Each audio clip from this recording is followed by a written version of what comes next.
মুজিবের বাংলায় রাজাকারের টাই নাই, শেখ হাসিনা আসবে বাংলাদেশ হাসবে, এমন স্লোগানে রাজশাহীতে হঠাৎ নির্ভয়ে জটিকা মিছিল করেছে নিষিদ্ধ সংগঠন ছাত্রলীগের নেতাকর্মীরা। এবার ভয়ভীতি কাটিয়ে বিভিন্ন জায়গায় বেসরব হয়ে উঠতে শুরু করেছে আওয়ামী লীগ ও ছাত্রলীগের নেতাকর্মীরা।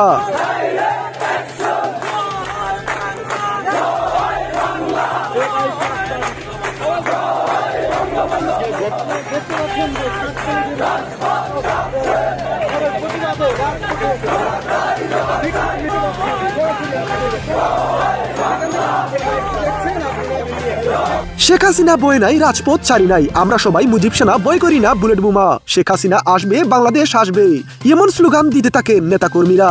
তারা বলেন, হামলা মামলার বই দেখিয়ে ছাত্রলীগকে দমিয়ে রাখা যাবে না, আমাদের শরীরে শেষ রক্তবিন্দু থাকা অবধি, এই ক্ষমতালবী ইউনূসের পতন না হওয়া অবধি আমরা এই আন্দোলন অব্যাহত রাখবো।